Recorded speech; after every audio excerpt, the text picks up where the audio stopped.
Alright, and welcome back to another crafting with NerdyMind, as some of you may know me. We're going to give my microphone a little test here with this video, since I haven't used it in a while. So let's see how I sound. Hopefully it's not too horrible. Alright, I've been doing mostly pixel art, like 2D flat images, and I wanted to do something 3D. Just ignore all the sped up garbage on the screen right now.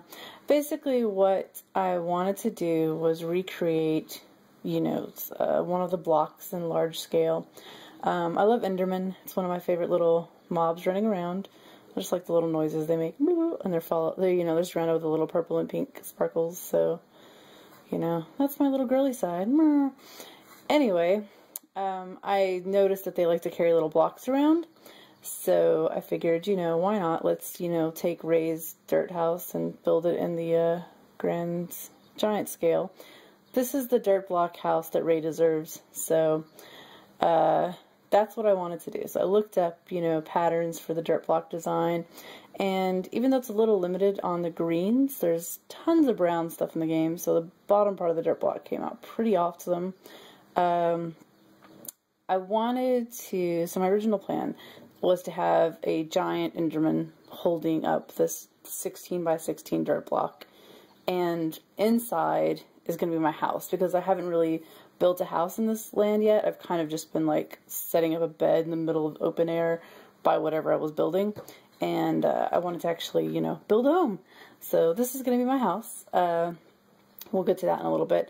But since Enderman's going to be holding this giant dirt block, I had to take it up off the ground. So I counted up, I believe, 25 or 30 blocks. Sorry, I fucking forgot. Excuse me. So anyway, but if you're going to do this, just, measure it from the ground. It's best to do like a 16. Basically what I did was I flattened an area, then did a 16 by 16 square on the ground, and just kind of built up each corner so that I can elevate it, and then built on top of that. John just signed in on the video here.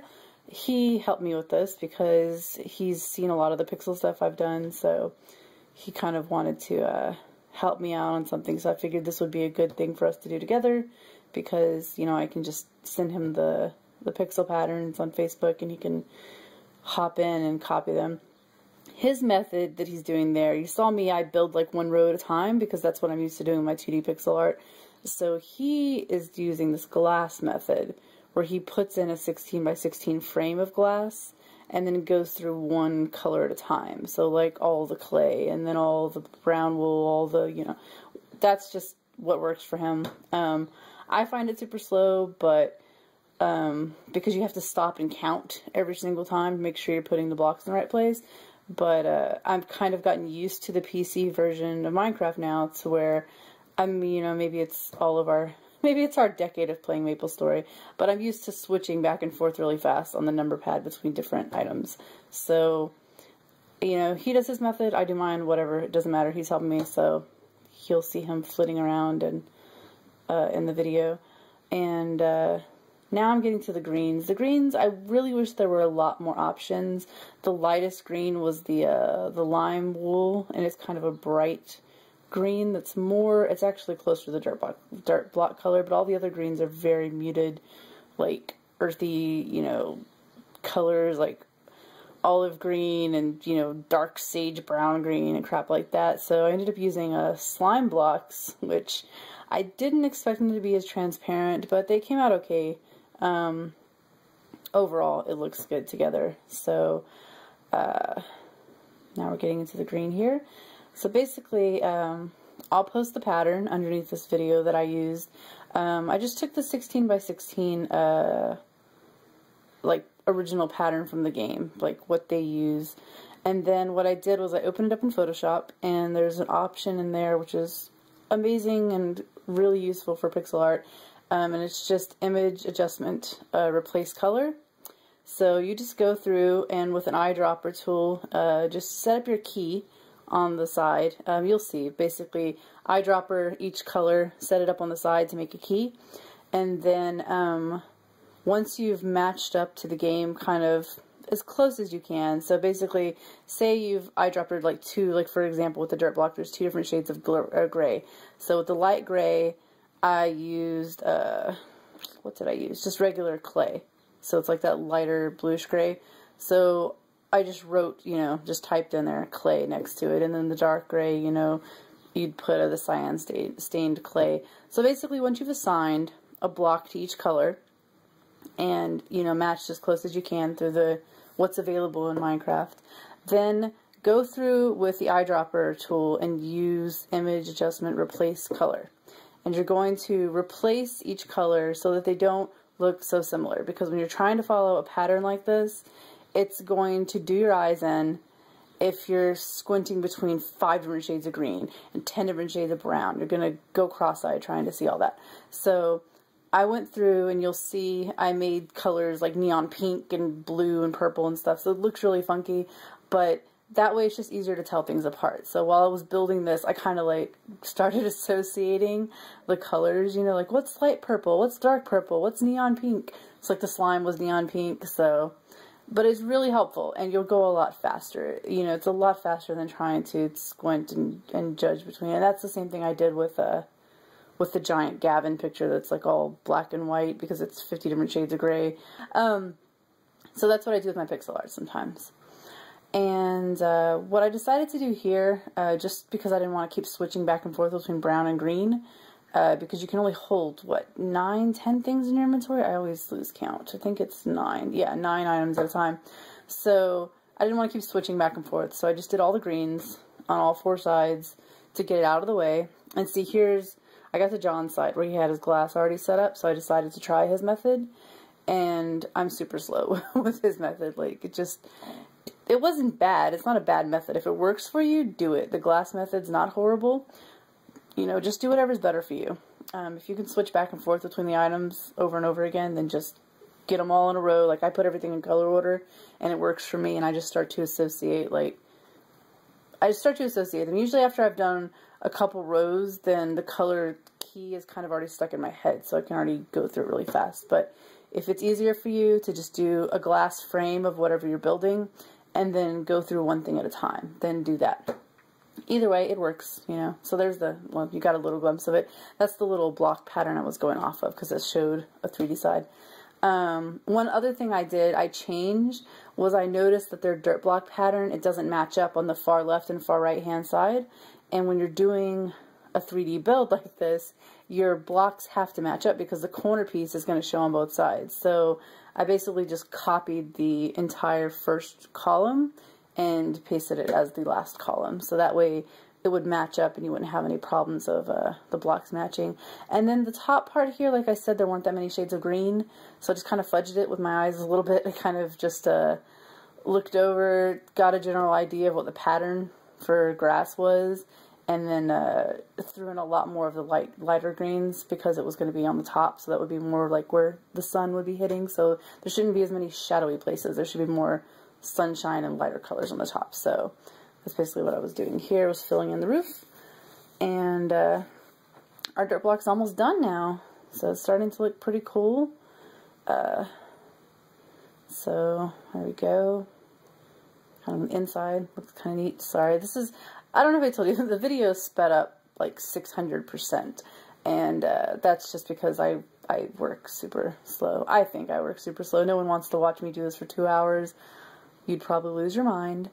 So I started lighting up the inside so we could see what we were doing. You know, that's one thing that I finally learned with creative mode, that, well, when we're working in land, because I've always been doing everything by myself, was he was telling me, because John works with computers, so he's always obsessed with learning all the little codes and commands that you can do in like every game. Any PC game, if you can, you know, write in a code and fix something in a heartbeat, then he learns it. So he's the one who pointed out to me all the different commands I could have been writing all this time, wasting my time, flying over to a bed, resetting it to daytime, and then all this time I could have just been setting the time back to 8 a.m. So you'll see me do that like 1,000 times. And then also every time it rains, I figured out I can just clear up the weather. So that's made my builds go a lot faster now. So in the future I'll be able to, there we go, I'll be able to do that. skip through the nighttime. I don't need a bed that I have to fly to. It's such a waste of time, and it's so frustrating, especially going from flying in creative mode and then trying to like basically crash land into your bed really quickly so that you can reset everything. So here we are filling in. There we go. Clear the weather. I mean, I love building in the rain. It's just so good for everything.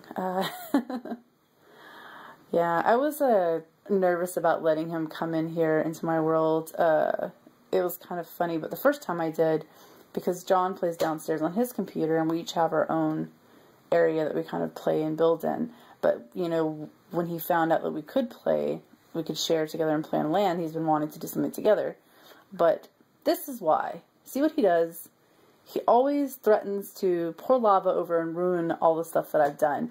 And I keep telling him not to do that, because even though I've done a backup of this world before we started today, brat, even though I did a backup of this world before we started, I would have to build the whole dirt block over again, because that part's not saved. So I don't want him to mess up anything, you know. And the first time I let him in there, you can probably kind of see it in the background, but there's my Sherlock build, which is the first thing I started with here, is I built a little, like, John Locke Island. And that wall in the background that I've started on with the John Locke wall, the Baker Street wallpaper from Sherlock, he poured lava all over it.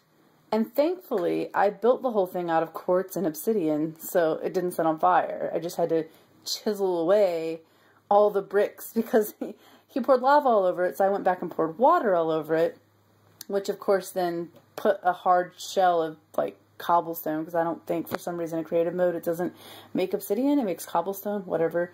But I had to chisel all that crap away, and it's a giant wall. I mean, it's a freaking huge wall, and he pissed me off. And then also in the process, he burned out all the wool from the 2D art I had on the ground underneath it, so that took me another like 3 hours to repair, because I didn't think to back it up, because I didn't think he would destroy everything. So yeah, this time I was super cautious about letting him come in here, even though he was promising to be a good boy and behave himself. And he was very lovely. He only threatened to destroy Gavin's face once. Maybe he's waiting till I finish it, because I haven't actually finished that project yet. I went through and changed all the colors that I was using. Well, 6 of the 13. I went and changed them. So here we are finishing up the last side. It's coming along very nicely, if I do say so myself. I really like our giant dirt block house here.